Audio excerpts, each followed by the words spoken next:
Majority கிடைக்காத ஒரே காரணத்தால் அதிகார வெறி கொண்டு ஒரு கட்சி இப்படி கோட்பாடு இல்லாமல் தத்துவம் இல்லாமல் செயலுக்கு மாறாக சொல்லுக்கு மாறாக இயங்கி கொண்டிருக்கிறது அப்படிங்கிறது இருக்குல்ல, அது இதுதான் முதல் முறை. மதச்சார்பற்ற கட்சிகள் எல்லோரும் ஒன்று சேர்ந்து ஆட்சி அமைப்போம்னு சொன்னாங்க. நேற்றைக்கு டிடிவி தினகரனுடைய சட்டமன்ற உறுப்பினரை விலை பேசியிருக்கீங்களே, அவர் நேற்றைக்கு ஆளுநர் மாளிகை வாசல்ல வந்து நின்று பேசுறாரு. இப்ப டிடிவி தினகரன் என்ன மதச்சார்பற்ற முற்போக்கு கூட்டணியில் போட்டியிட்டு வெற்றி பெற்ற ஒரு பக்கம் பிசிகாவுக்கு வாட்ஸ்அப்ல மெசேஜ் அனுப்புவது, இன்னொரு பக்கம் அன்புமணி ராமதாஸுக்கு வந்து தொலைபேசியில தொடர்பு கொண்டு பேசுவது, இந்த பக்கம் கம்யூனிஸ்ட் கட்சிகளினுடைய ஆதரவை கோருவது, அந்த பக்கம் அமமுகவினுடைய ஆதரவை கோருவது, இது என்ன மாதிரியான நிலைப்பாடுன்னு கேட்கிறேன். அதிகார வெறி என்பது எதை வேண்டுமானாலும் செய்ய தூண்டுமா? மக்கள் மாற்றத்தை விரும்பினார்கள். என்ன மாதிரியான மாற்றத்தை விஜய் தந்து கொண்டிருக்கிறார்? இதுவரை பேசாத பேரம் ஆட்சி அமைப்பதற்கு பேசப்படுகிறது. இதுவரைக்கும் கேட்கப்படாத கோரம் ஆட்சி அமைப்பதற்கு கோரப்படுகிறது அப்படின்னு சொன்னா, அப்ப விஜய் யாரு? நீங்க என்ன புரட்சியை நிகழ்த்த வந்திருக்கீங்க? விலை பேசுவதற்கு வந்திருக்கீங்களா? நீங்க வந்து ஆட்சி அமைப்பதற்கான உரிமை கோருவதையே உங்களால சரியாக செய்ய முடியல. இன்னைக்கு நாட்டு மக்கள் பாக்குறாங்களா இல்லையா? தமிழ்நாட்டுல ஒவ்வொரு நிமிடமும் பிரேக்கிங் நியூஸ் போடுகிற அளவுக்கு தமிழ்நாட்டினுடைய அரசியல் களம் மாறி போயிருக்கா இல்லையா? நீங்க எப்படி 5 ஆண்டுகளை நிறைவு செய்வீங்க? கிஞ்சித்தும் பயணிப்பதற்கு தகுதியற்ற மனிதனாக விஜய் வெளிப்படுகிறார். கொஞ்சம் கொஞ்சமாக அம்பலப்பட்டு போய்விட்டார் என்றுதான் நான் பார்க்கிறேன். Periyar Maniamai Institute of Science and Technology, Tanjavur. ECE with specialization in AI and ML, IoT, robotics and industrial automation. ஆச்சி மசாலா. எந்த சமையலும் ருசி தேடும் ரகசியம் ₹20. உலக தமிழர்களுக்கு வணக்கம். இது கிங் டிவி. இன்றைய நிகழ்வு நம்மோடு திராவிட வெற்றி கழகத்தின் முதன்மை செயலாளர் தோழர் வல்லம் பசீர் இணைகிறார். வணக்கம் தோழர். வணக்கம். எப்படி தமிழ்நாட்டுடைய அரசியல் களம் இப்படி அமையும் அப்படின்றத தேர்தலுக்கு முன்னாடி நம்ம பேசவும் இல்லை, இப்படி நடக்கும் நமக்கு தெரியாது, நடந்துடுச்சு. அதனால இன்றைக்கு நீங்க கவனிக்கிறீங்களா, என்ன அசாத்தியமான சூழ்நிலை இருக்குன்னு பாக்குறீங்க? முதல் நம்ம விருப்பு இல்லாம பேசுவோம்னா என்ன சூழ்நிலை இருக்கு? இல்ல, தமிழ்நாடு அரசியல் இதுவரை பார்த்திராத புதிய காட்சிகளை எல்லாம் பார்த்து கொண்டிருக்கிறது. நீங்க அரை நூற்றாண்டு கால திராவிட இயக்க ஆட்சி என்று சுருக்கி பார்க்க தேவையில்லை. ஒட்டுமொத்தமாக மதராஸ் மாகாணத்துக்கு பிறகான தமிழ்நாடு, காங்கிரஸ் கட்சியினுடைய பக்கவச்சலம், காமராஜர், அதற்கு முன்பு ராஜகோபாலாச்சாரி, இப்படி ஒரு பெரிய பட்டியலை நீங்கள் எடுத்து பார்த்தால் குமாரசாமி ராஜா கதை வரை நான் சொல்கிறேன். பீகார் அரசியலில் நடந்தது என்று கேள்விப்பட்டிருக்கிறோம், டெல்லி அரசியலில் நடக்கிறது என்று கேள்விப்பட்டிருக்கிறோம். முதல் முறையாக தமிழ்நாட்டில் ஒரு குதிரை பேரம் நடந்து கொண்டிருக்கிறது. முழு மெஜாரிட்டி கிடைக்காத ஒரே காரணத்தால் அதிகார வெறி கொண்டு ஒரு கட்சி இப்படி கோட்பாடு இல்லாமல் தத்துவம் இல்லாமல் செயலுக்கு மாறாக சொல்லுக்கு மாறாக இயங்கி கொண்டிருக்கிறது அப்படிங்கிறது இருக்குல்ல, அது இதுதான் முதல் முறை. இன்னொரு தரப்புல விஜய் அவர்கள் கொள்கை எதிரியாக பிஜேபி அறிவித்ததிலிருந்து ஒரு மதச்சார்பற்ற ஒரு அணி வேணும் என்று எதிர்பார்த்தார். அதனால இப்ப காங்கிரஸையும் கம்யூனிஸ்டையும் விஜய் தன்னோடு இணைத்திருக்கிறார், விசிகா உட்பட அப்படின்னு சொல்றாங்களே இன்னொரு தரப்புல. இல்ல, அதுதான் நான் இப்ப சொல்ல வந்தா அதுக்குள்ள நீங்க குறுக்கிட்டீங்க. காங்கிரஸ் கூட்டணியில் சேர்க்கிற போது காங்கிரஸுக்கு ஒரு உத்தரவாதம் இருந்ததாக காங்கிரஸ் கட்சி தான் சொன்னது. அந்த உத்தரவாதம் உண்மையா பொய்யா என்பதை விஜய் தரப்பு விளக்கிட வேண்டும். என்ன சொன்னாங்க? என்டிஏ கூட்டணியில் இருக்கிற எந்த கட்சியோடும் பேச்சுவார்த்தை நடத்தக்கூடாது, நாங்கள் உங்கள் பக்கம் நிற்கிறோம், மதச்சார்பற்ற கட்சிகள் எல்லோரும் ஒன்று சேர்ந்து ஆட்சி அமைப்போம்னு சொன்னாங்க. நேற்றைக்கு டிடிவி தினகரனுடைய சட்டமன்ற உறுப்பினரை விலை பேசியிருக்கீங்களே, அவர் நேற்றைக்கு ஆளுநர் மாளிகை வாசல்ல வந்து நின்று பேசுறாரு. இப்ப டிடிவி தினகரன் என்ன மதச்சார்பற்ற முற்போக்கு கூட்டணியில் போட்டியிட்டு வெற்றி பெற்ற டிடிவி தினகரனுடைய கட்சி சட்டமன்ற பிரதிநிதித்துவத்தை திராவிட முன்னேற்ற கழக தலைமையிலான கூட்டணியில் பெற்றிருக்கா? எந்த கூட்டணியில இருக்காங்க? டில் டுடே எந்த கூட்டணியில இருக்காங்க? அவங்க என்டிஏ கூட்டணியில தானே சார் இருக்காங்க. அப்ப தேசிய ஜனநாயக கூட்டணியில் பாஜக தலைமையில் அங்கம் வகிக்கக்கூடிய ஒரு கட்சிகிட்ட போய் நீங்க வந்து பேரம் பேசுறீங்க. இன்னைக்கு காலையில ஒரு செய்தி, பாட்டாளி மக்கள் கட்சியோடு பேரம் பேசிக் கொண்டிருக்கிறார்கள், பாட்டாளி மக்கள் கட்சியோடு தொடர்பில் இருக்கிறார்கள் என்று சொல்லி. அப்ப ஒரு பக்கம் பிசிகாவுக்கு வாட்ஸ்அப்ல மெசேஜ் அனுப்புவது, இன்னொரு பக்கம் அன்புமணி ராமதாஸுக்கு வந்து தொலைபேசியில தொடர்பு கொண்டு பேசுவது, இந்த பக்கம் கம்யூனிஸ்ட் கட்சிகளினுடைய ஆதரவை கோருவது, அந்த பக்கம் அமமுகவினுடைய ஆதரவை கோருவது, இது என்ன மாதிரியான நிலைப்பாடுன்னு கேட்கிறேன். அப்ப அதிகார வெறி என்பது எதை வேண்டுமானாலும் செய்ய தூண்டுமா? நீங்க தீய சக்தி தூய சக்தி அப்படிதானே வந்து இந்த களத்துக்குள்ள பேசுபொருள் பிக்ஸ் பண்ணீங்க. அதுதானே தேர்தல் பிரச்சார களங்கள்ல பேசுனீங்க. இப்ப காங்கிரஸ் 5 சட்டமன்ற உறுப்பினர்களை அந்த நீங்கள் சொன்ன தீய சக்தியினுடைய ஆதரவோடு தானே பெற்றிருக்கு. இப்ப தீய சக்தின்னு சொல்லக்கூடிய திமுகவினுடைய ஆதரவில் வந்திருக்கிற காங்கிரஸ் கட்சி இணைக்கிறது. நீங்கள் ஆனால் திமுகவை தீய சக்தி என்று சொல்லுவீங்க. ஒரு பக்கம் இருக்கட்டும். இல்ல எதற்காக தேர்தல் நடக்கும் பொழுது உண்மையான காங்கிரஸ் நம்மோடு தான் இருக்கிறது அப்படின்னு விஜய் பேசியிருந்தாரு. அதை இப்ப ப்ரூவ் பண்ணிட்டாரு அப்படின்றாங்க. இல்ல அப்ப இப்ப இவங்கதான் சேர்ந்திருக்கிறவங்க தான் உண்மையான காங்கிரஸ், வேற யாரு போலி காங்கிரஸ்? அப்ப இந்த உண்மையான காங்கிரஸ் சட்டமன்ற தேர்தல்ல யாரு கூட இருந்தாங்க? அப்ப அது போலி காங்கிரஸ் இருந்தாங்களா? இவர் என்ன வாஷிங் மிஷினா? போலி காங்கிரஸை உண்மையான காங்கிரஸ் ஆக்குவதற்கு, துவைத்து எடுப்பதற்கு, கரைகளை போக்குவதற்கு இவர் பயன்பட்டு இருக்காரா விஜய்ங்கிற ஒரு கேள்வி இருக்குல்ல. இப்ப மொத்தத்துல ஒரே ஒரு செய்தி தான் சார். ஏன் அதிமுகவினுடைய சட்டப்பேரவை உறுப்பினர்களை கொண்டு போய் சி.வி. சண்முகம் தலைமையில புதுச்சேரியில கொண்டு போய் வச்சாங்க? என்ன காரணம் சொல்லுங்க நீங்க? ஒரே காரணம், குதிரை பேரம் நடந்துடக்கூடாது, அதிமுகவினுடைய சட்டமன்ற உறுப்பினர்களை விலை பேசி விடக் கூடாதுங்கிற ஒரு காரணம் தானே. விலை யார் பேசுவார்? திமுக பேசுமா? திமுகவுக்கு அப்படி ஒரு ஸ்டாண்ட் இருக்கா? அப்ப அதிமுகவில் இருக்கக்கூடிய சட்டப்பேரவை உறுப்பினர்களை விலை பேசிடுவாங்கன்னு அதிமுக பயப்படுதுன்னா அது விஜயினுடைய தரப்பு பேசிடும் தானே. அது உண்மையாவும் ஆயிப்போச்சு. விஜயினுடைய தரப்பு கொண்டு போய் அமமுகவினுடைய சட்டப்பேரவை உறுப்பினரை விலை பேசி கொண்டு வர்றாங்க அப்படிங்கிற காட்சியை பாக்குறோமே. அவர் கையெழுத்து போடுறாரு கார்ல உட்கார்ந்துகிட்டு, அந்த வீடியோ வெளியில வருது. அப்ப கையெழுத்து போட்டது பொய்யா அல்லது அவர் வாசலில் நின்று பேசியது பொய்யா? இது தினகரனுடைய பிரச்சனை. அப்ப தினகரன்ட்ட நீங்க ஏன் பேச்சுவார்த்தை நடத்தினீங்க? அப்ப எப்படி இது மதச்சார்பற்ற அணியாக இருக்கும்? தேசிய ஜனநாயக கூட்டணியில் அங்கம் வகிக்கக்கூடிய அமமுகவினுடைய சட்டப்பேரவை உறுப்பினராக இருக்கிற காமராஜை நீங்க கூப்பிட்டு வந்து ஆட்சி அமைப்பதற்கு உரிமை கோருறீங்க அப்படின்னு சொன்னா அது எப்படி சார் சரியாக இருக்கும்? அப்போ தென்னை மரத்துல ஒரு குத்து, பனை மரத்துல ஒரு குத்து அப்படிங்கிற நிலையில தான் விஜய் கொஞ்சம் கொஞ்சமாக அம்பலப்பட்டு போயிருக்காருன்னு நான் பாக்குறேன். விஜயினுடைய அரசியல் இந்த 2 நாட்களாக முழுவதுமாக மக்கள் ஒரு மாற்றத்தை விரும்பினார்கள். நான் மக்கள் தீர்ப்பை மதிக்கிறேன், அதுல ஒண்ணும் மாறுபட்ட கருத்து இல்லை. ஆனா மக்கள் மாற்றத்தை விரும்பினார்கள். என்ன மாதிரியான மாற்றத்தை விஜய் தந்து கொண்டிருக்கிறார்? இதுவரை பேசாத பேரம் ஆட்சி அமைப்பதற்கு பேசப்படுகிறது. இதுவரைக்கும் கேட்கப்படாத கோரம் ஆட்சி அமைப்பதற்கு கோரப்படுகிறது அப்படின்னு சொன்னா அப்ப விஜய் யாரு? நீங்க என்ன புரட்சியை நிகழ்த்த வந்திருக்கீங்க? விலை பேசுவதற்கு வந்திருக்கீங்களா? ஆளுநர் மாளிகைக்கு போனா உங்க கட்சியினுடைய நிர்வாகிகளை அழைத்து கொண்டு போறதுங்கிறது சரி, சட்டப்பேரவை உறுப்பினர்களை அழைத்து கொண்டு போறதுங்கிறது சரி. உங்க படத்தோட ப்ரொடியூசர் அழைச்சிட்டு போறீங்க. யார் சார் நீங்க? என்ன சார் உங்களுக்கு அப்ப நோக்கம் இருக்கு? அப்ப அரசியலில் கிஞ்சித்தும் பயணிப்பதற்கு தகுதியற்ற மனிதனாக விஜய் வெளிப்படுகிறார். விஜயினுடைய அரசியல் ஆக மோசமான அரசியலாக தமிழ்நாட்டில் பார்க்கப்பட வேண்டிய ஒரு அரசியலாக இருக்கிறது. கொஞ்சம் கொஞ்சமாக அம்பலப்பட்டு போய்விட்டார் என்றுதான் நான் பார்க்கிறேன். சமூக வலைதளங்கள்ல விஜயுடைய ஆட்சியை தான் மக்கள் விரும்புகிறார்கள். பெரும்பான்மையாக 108 என்ற எண்ணிக்கையை விஜய்க்கு கொடுத்திருக்கிறார்கள். ஒருவேளை விஜய் ஆட்சி அமைப்பதில் தவறு நடந்தாலும் கூட அந்த கோபம் திமுக அதிமுகவின் பக்கம்தான் திரும்பும். எனவே வழிய விஜய முதலமைச்சர் ஆக்குவதுதான் ஒரே வாய்ப்பு அப்படின்னு சொல்றதை நம்ம வெளிப்படையா பாக்குறோம். அது எப்படி பாக்குறது?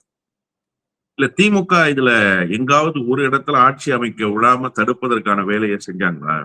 எங்காவது திமுக அதிமுக கூட்டணி ஆட்சி அமைக்க போறதா நேற்று முன்தினம்ல இருந்து ஒரு டாக் போயிட்டு இருந்தது. அதிமுக பொதுச் செயலாளர் தரப்பிலிருந்து ஏதாவது ஒரு செய்தி இருக்கா?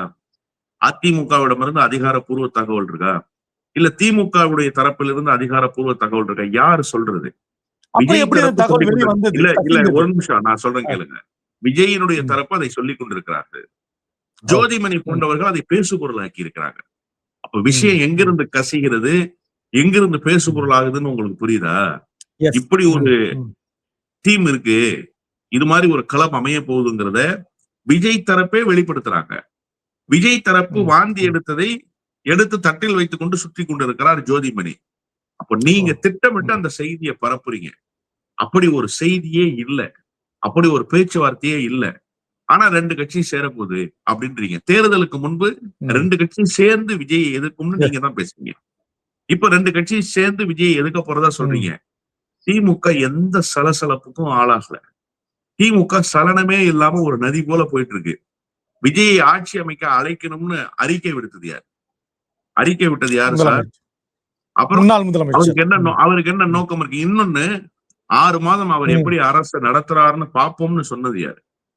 முதலமைச்சர் தானே சொன்னாரு. இதை விட கூடுதலாக எங்காவது ஒரு இடத்தில் விஜய் ஆட்சி அமைக்க கூடாது, விஜய் அப்சல்யூட் மெஜாரிட்டி இல்லாம இருக்காரு, அவர் குதிரை பேரம் நடத்துறாரு எங்காவது ஒரு இடத்துல சொன்னாங்களா? இல்ல. இல்ல அவங்க தாவேக்கா தரப்புல கூட என்ன சொல்றாங்க, அதே சமூக வலைத்தளங்கள்ல 6 மாத காலம் நேரம் கொடுப்பதற்கு இவரே குளத்தூர்ல தோத்துட்டாரு, இவரு எங்களுக்கு நேரம் கொடுக்குறாரான்னு கேக்குறாங்க. அதாவது இன்றைக்கு எதிர்க்கட்சி திராவிட முன்னேற்ற கழகம் தான். வெற்றி தோல்வி என்பதெல்லாம் எல்லோருக்கும் நடந்திருக்கு. உண்மையிலேயே அது ஏற்றுக்கொள்ளக்கூடிய தோல்வியாக இல்லை. அது ஒண்ணும் மாறுபட்ட கருத்து இல்ல. குளத்தூர்ல தோத்துட்டாரு, அவர் யாரு அப்படின்னா, நேத்து வரைக்கும் நீ கவுன்சிலர் சீட்டு கூட இல்லாம தான் ரோட்ல நின்று கத்திக்கிட்டு இருந்தா. அப்ப நீ யாருன்னு கேட்டா, இன்னைக்கு தானே சார் உங்களுக்கு 107. முந்தா நாள் நீங்க யாரு? மே 1ஆம் தேதி நீங்க யாரு? ஏப்ரல் 30ஆம் தேதி நீங்க யாரு? அப்ப நீங்க தீய சக்தின்னு கத்தும் போது நல்லா இருந்ததா? அப்ப நீங்க அங்கீகரிக்கப்பட்ட அரசியல் கட்சி கூட இல்ல, பதிவு செய்யப்பட்ட அரசியல் கட்சி, ஒரு தேர்தலை கூட சந்திக்காத கட்சி. நீங்க இவ்வளவு விமர்சனத்தை வச்சீங்களே, தரம் தாழ்ந்த விமர்சனங்களை எல்லாம் வச்சீங்களே, அப்ப அது ஏற்புடையதாக இருந்ததா? அதனால கருத்தை சொல்வதற்கு எல்லோருக்கும் இங்க உரிமை இருக்கு. நீங்க குளத்தூர்ல தோத்து போயிட்டீங்க, அதனால கருத்து சொல்லக்கூடாது. நீங்க தேர்தல்ல தோத்து போயிட்டீங்க, அதனால கருத்து சொல்லக்கூடாது. ஜனநாயகத்துல கருத்துரிமைங்கிறது தேர்தல்ல வெற்றி பெற்றவனுக்கு மட்டும்தான் இருக்கா? இந்த விசிலடிச்சா குஞ்சுகளுக்கு முதல்ல இது புரியணும். தேர்தல் அரசியல் என்பது வேறு, கருத்துரிமை என்பது வேறு. அப்ப தேர்தலிலேயே போட்டியிடாத ஐயா ஆசிரியர் வீரமணி கருத்து சொல்லக்கூடாதா? கருத்து சொல்லக்கூடாதா? சொல்லுங்க. கருத்து என்பது நலன் சார்ந்து, கொள்கை சார்ந்து, கோட்பாடு சார்ந்து, தத்துவம் சார்ந்து ஒருவர் பேசக்கூடிய செய்தி தான் கருத்து. அதனால அவர் சொல்றாரு முதலமைச்சர். ஏன் அதை சொன்னாரு அப்படின்னா, இந்த அரசு முழுமையாக 5 ஆண்டுகளை நிறைவு செய்யாதுன்னு அவருக்கு இருக்கிற அரசியல் அனுபவத்தின் மூலமாக ஒரு யூகத்துக்கு வர்றாரு. ஏன்னா நீங்க ஆட்சி அமைப்பதற்கான உரிமை கோருவதையே உங்களால சரியாக செய்ய முடியல. இன்னைக்கு நாட்டு மக்கள் பாக்குறாங்களா இல்லையா? தமிழ்நாட்டுல ஒவ்வொரு நிமிடமும் பிரேக்கிங் நியூஸ் போடுகிற அளவுக்கு தமிழ்நாட்டினுடைய அரசியல் களம் மாறி போயிருக்கா இல்லையா? நீங்க எப்படி 5 ஆண்டுகளை நிறைவு செய்வீங்க? நீங்க எப்படி 5 ஆண்டுகளை நிறைவு செய்வீங்க? அந்த பக்குவமும் அதை சரி செய்யக்கூடிய ஆற்றலும் உங்க இடத்துல இருக்கான்னா இல்ல. அதனால முதலமைச்சர் சொல்றாரு 6 மாசம் விட்டு பார்ப்போம் என்ன நடக்குதுன்னு, அதன் பிறகு டிசைட் பண்ணிக்கோன்னு சொல்றாரு. அதன் உள்ளபடியே பலரும் சொல்றது ஆளுநர் இதுல கேம் பிளே பண்றாரு, ஆளுநர் இழுத்தடிக்கிறாரு அப்படின்றதெல்லாம் உண்மையா? களத்துல அப்படிதான் இருக்கா? ஆளுநருடைய நோக்கம் அதுதானா? சரி, ஆளுநர் இழுத்தடிக்கிறாரு, ஆளுநர் கேம் பிளே பண்றாரு. ஆட்சி அமைப்பதற்கு உரிமை கோருனது யாரு? விஜய் தானே. ஆளுநர் இழுத்தடிக்கிறாருன்னு பேசணுமா வேணாமா? ஆளுநர் இழுத்தடிக்கிறாருங்கிற செய்திய ஊடகங்கள்ல வெளிப்படுத்தணுமா வேண்டாமா? கண்டன குரலை எழுப்பணுமா வேணாமா? காங்கிரஸ் கட்சி ரொம்ப உரிமையோடு நேற்று போராடுறாங்க. விஜய் என்னவா இருக்காரு? விஜய் என்ன பண்றாரு? விஜய் ஏன் பேசாம ஒரு மௌனத்தோடயே இருக்காரு? அப்ப அவருக்கு ஏன் இருக்காரு? அப்படி இருக்காரு? பயம்தான் காரணம், அச்ச உணர்வு தான் காரணம். வேற என்ன காரணம் இருக்கு? என்ன பண்ணிடுவாங்க? சசிகலாவுக்கு இதே மாதிரிதான் சார் நிகழ்த்தப்பட்டது. சசிகலாவுக்கு இதே மாதிரி நிகழ்த்தப்பட்டது. அப்ப சசிகலா பேசினாங்களா? பேசாமலே அமைதியாவே இருந்தாங்களா? பேசினாங்களே. அப்போ நீங்க அமைதியாவே இருக்கீங்க. ஆளுநர் சரியா இருக்காரா சரியா இல்லையான்ற செய்திக்கு நான் அப்புறம் வரேன். ஆளுநர் சரியா இல்ல உங்களுடைய பார்வையில, அவர் சரியா இல்லைன்றத கூட நீங்க சொல்ல முடியாத நிலைமையில இருக்கேன். நீங்க சரியா இருக்கீங்களான்னு கேக்குறேன் நான். நீங்களும் சரியா இல்ல. இப்ப ஆளுநர் விவகாரத்துக்கு வந்துருவோம். ஆளுநருக்கு ஒரு கிரவுண்ட் இருக்கு. அந்த கிரவுண்ட்ல அவர் பிளே பண்றாரு. அந்த கிரவுண்ட்ல அவர் கரெக்டா பிளே பண்றாரு. நீங்க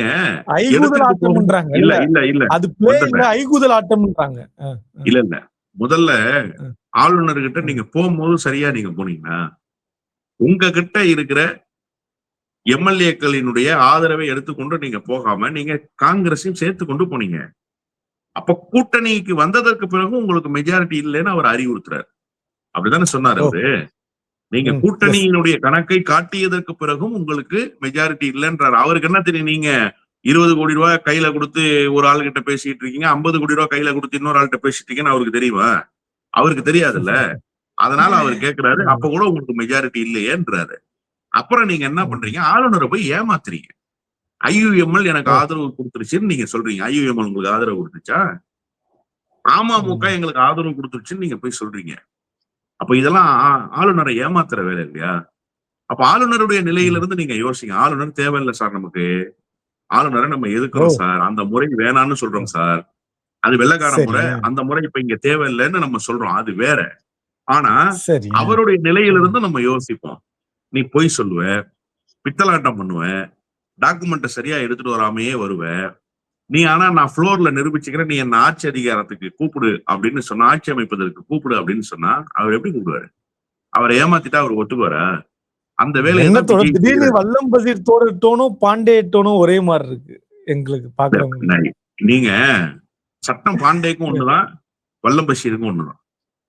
ரெண்டு பேருக்கும் வேற வேற சட்டம் இல்ல. தேவைப்பட்ட பாண்டேவுக்கு சட்டம் வளையும், வல்லம் பஷீருக்கு சட்டம் வளையாது, அவ்வளவுதானே தவிர சட்டம் ஒண்ணுதான், ஐபிசி ஒண்ணுதான். அப்ப என்னன்னா விஜய் என்னவாக வெளிப்படுறாருன்றது தானே முக்கியம். நேற்றைக்கு போய் நீங்க அமமுகவினுடைய சட்டமன்ற உறுப்பினரை தூக்கிட்டு வரீங்களா இல்லையா? தூக்கிட்டு வந்தீங்கல்ல, கார்ல உட்கார வச்சு கையெழுத்து போற வீடியோவை எடுத்தீங்களா இல்லையா? எடுத்து ரிலீஸ் பண்ணிட்டீங்கல்ல. ஆனா அவர் நேற்றுக்கு மறுக்கிறாரு. உங்களுடைய நிலைப்பாடு என்ன? உங்களுடைய நிலைப்பாடு என்ன? IUML தலைவரை போய் பாக்குறதுக்கு போறீங்க, அவர் போன்ல பேசுறத வீடியோ எடுத்து வெளியிட்டது யார்? யாரு வெளியிட்டது? அவர் போன்ல ஒருத்தர் பேசினாரா? அது ஏன் வீடியோ எடுத்தீங்க? அது எதுக்கு வீடியோ எடுத்தீங்க? அப்ப நீங்க சரியா இருக்கீங்களா? அப்ப உங்களை எதை நம்பி ஆளுநர் அதிகாரத்துக்கு அழைப்பார்? உரிமை கோர்றதுக்கு எதிர் நம்பி ஆளுநர் கூப்பிடுவாரு? பித்தலாட்ட வேலைகளை செஞ்சுக்கிட்டே இருந்தீங்கன்னா அப்ப நீங்க சரியா இல்ல. அந்த பாயிண்ட்டுக்கு முதல்ல வாங்க. நீங்க சரியா இருந்துட்டு அதுக்கப்புறம் ஆளுநரை குறை சொல்லலாம். சரி, ஆளுநர் தப்பே பண்ணிட்டாரு சொல்லுங்க, ஆளுநர் தப்பு பண்ணிட்டாரு, ஆளுநரை கண்டிச்சிருங்க. ஏன் கண்டிக்க மாட்டேன்றீங்க? அப்ப இதை தாண்டி என்னென்ன வாய்ப்பு இருக்கு தோழர் விஜய்க்கு? அடுத்து என்ன நடக்க போகுதுன்னு நினைக்கிறீங்க? அது குதிரை பேரமாக இருந்தாலும் சரி, ஏதோ ஒரு முயற்சி பண்ணணும். என்ன நடக்கும்னு நினைக்கிறீங்க நீங்க? என்ன குதிரை பேரம் நடந்து கொண்டே இருக்கிறது. பாட்டாளி மக்கள் கட்சியோட பேச்சுவார்த்தை தொடருது. இந்த பக்கம் விசிகாவோட பேச்சுவார்த்தை நடக்குது. அது எப்படி சரியா இருக்கும்னு கேக்குறேன் நானு. நீங்க மார்க்சிஸ்ட் கம்யூனிஸ்டோடு பேசிக்கொண்டு அமமுகவோடு பேச்சுவார்த்தை, காங்கிரஸோடு பேசிக்கொண்டு பாஜகவோடு பேச்சுவார்த்தை, இந்த பக்கம் விசிகாவோடு பேசிக்கொண்டு பாமகவோடு பேச்சுவார்த்தை, எப்படி சரியா இருக்கும்னு கேக்குறேன். யார் நீங்க? முதல்ல நீங்க கருப்பா நிக்கிறீங்களா அல்லது சிகப்பா நிக்கிறீங்களா? கருப்பு சிகப்பா நிக்கிறேன்னு சொல்லிடாதீங்க உடனே, அது கிளியரா இருக்குங்க, அதுல எந்த சலசலப்பும் இல்ல. புரியுதா உங்களுக்கு? அதனால குதிரை பேர அரசியலை செய்து கொண்டிருக்கிறார்கள். ஒரு கட்டத்தில் இது முடிவுக்கு ஒரு ஆளுநர் தான் கெடு விதிச்சுட்டாரு 10ஆம் தேதின்னு. 10ஆம் தேதிக்கு இன்னும் எத்தனை நாள் இருக்கு? ஒரு நாள் தான் இருக்கு, நாளைக்கு ஒரு நாள் தான் இருக்கு. இல்ல அந்த கெடுக்கு கூட என்ன பொருள்? அந்த கெடு என்ன விளைவை ஏற்படுத்தும்? என்ன பொருள் அது தவறிட்டால்? போதுமான அவகாசத்தை ஆளுநர் கொடுத்துட்டாரு. நேற்று டிடிவி தினகரன் ஒரு புதிய செய்தியை சொல்றாரு. எடப்பாடி பழனிசாமி ஆட்சி அதிகாரத்தை கொண்டு செலுத்துவதற்கு, உரிமை கோருவதற்கு நான் கடிதம் கொடுக்குறேங்கிறார். முதல்ல டிடிவி தினகரன் கொடுக்க முடியுமாங்கிறது ஒரு $1 மில்லியன் கொஸ்டின். ஒரே ஒரு எம்எல்ஏ வச்சுக்கிட்டு இவர் படுத்துற பாடு பெரும் பாடா இருக்கு. அப்போ அதுவே ஒரு பெரிய $1 மில்லியன் கொஸ்டினா இருக்கு. அது சரியா இருக்குமா, கரெக்டா தான் அவர் வைக்கிறாரா அப்படின்னு. அடுத்த கட்டம் ஆளுநர் முடிவு எடுத்தானே சார் ஆகணும். போதுமான ஸ்பேஸ் கொடுத்தாச்சு சார். இதுக்கப்புறம் என்ன பண்ணணும்? ஆளுநர் அமைதியாவே இருக்கணுமா? அப்ப ஆளுநர் அடுத்த கட்டத்துக்கு நகர்த்த வேண்டி இருக்குல்ல. எதை வேண்டுமானாலும் நகர்த்துவார். டெல்லியில இருந்து வரும் சார் உத்தரவு. ஜனாதிபதி ஆட்சியா நடக்கலாம். எடப்பாடி பழனிசாமி ஆட்சி அமைப்பதற்கு உரிமை கோர சொல்லலாம். எது வேணுமானாலும் நடக்கலாம். டெல்லி என்ன முடிவு எடுத்திருக்குங்கிறத 10ஆம் தேதி ஆளுநர் வாயிலாக அறிவிக்கும். இப்பவே டெல்லி ஒரு டிசிஷனுக்கு வந்திருப்பாங்க. இவ்வளவு நாள் டெல்லி டிசிஷனுக்கு வராம இருக்காங்க. நாம பேசுறது இல்ல அரசியல். இப்போ நாம பேசுறது விஜய் செய்திருக்கிற தவறு, தமிழ்நாட்டில் நிகழ்ந்து கொண்டிருக்கிற சம்பவங்கள். ஆனா எண்ட் என்ன, மாரல் ஆஃப் த ஸ்டோரி என்ன? அது பாஜக முடிவெடுத்து டெல்லியில் வைத்திருக்கிற ஸ்கிரிப்ட். அதை வாசிக்க வேண்டியது ஆளுநருடைய கடமை. 10ஆம் தேதி வாசிப்பார். தொடர்ந்து பயணிப்பும் தொடர். நிறைய கணிப்பு முன் வச்சிருக்கீங்க. பலருக்கும் பல ஆறுதலான வார்த்தையெல்லாம் பதிவு பண்ணியிருக்கீங்க. தொடர்ந்து பயணிப்போம். நன்றி. Periyar Maniamai Institute of Science and Technology, Tanjavur. ECE with specialization in AI and ML, IoT, robotics and industrial automation. எந்த சமையலும் ருசி தேடும் ரகசியம் ₹20